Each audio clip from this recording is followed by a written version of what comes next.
आस्तिका ग्राम। कौन सा ग्राम? आस्तिका ग्राम एक स्थल के रूप में विशेष रूप से महत्वपूर्ण है। ठीक है, तो कह रहा आस्तिका ग्राम जो है ये किस रूप से महत्वपूर्ण है? क्या महावीर की ज्ञान प्राप्ति का स्थल है?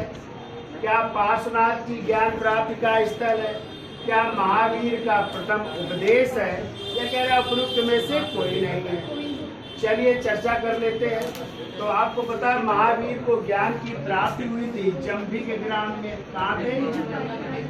जम्भी के ग्राम पे हुई थी। किस नदी के किनारे?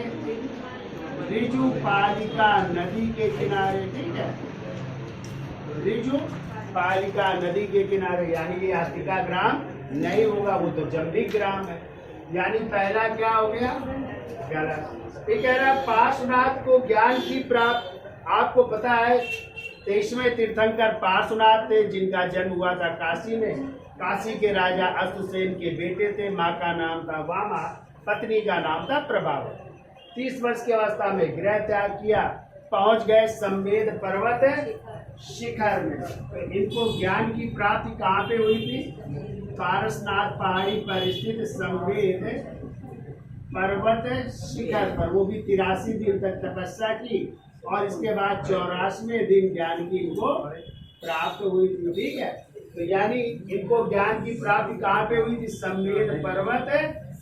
ये भी गलत है। ठीक है, ये कह रहा है महावीर स्वामी का प्रथम उपदेश। आपको पता है महावीर स्वामी ने अपना पहला उपदेश दिया था राजगृह में। कहाँ पे? और राजगृह की जिस पहाड़ी पर दिया था वो थी विपुला चल पहाड़ी पर दिया था, जो स्थित थी बाराकर नदी के तट पर। किस नदी के तट पर? बाराकर नदी के तट पर। ठीक है, क्या दिया था? अपना पहला उपदेश। और किसको दिया था? पहला उपदेश दिया था जामाली को। किसको दिया था? तो ये भी गलत है। यहाँ पे तो राजगृह हो जाएगा। अब बचा आंसर क्या?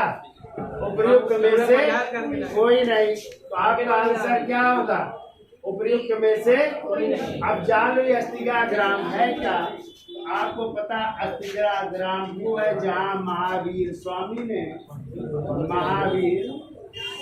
ने अपना पहला वर्षावास बिताया था। क्या बिताया था? पहला वर्षावास बिताया था, वो था आस्तिका ग्राम। जैसे गौतम बुद्ध ने अपना पहला वर्षावास कहाँ पे बिताया था? सारनाथ में। ठीक है, कूट बिहार में बिताया था। ठीक है, वैसे इन्होंने बिताया था कहाँ पे? आस्तिका ग्राम में। ठीक है, तो आंसर क्या होगा? उपयुक्त में से कोई।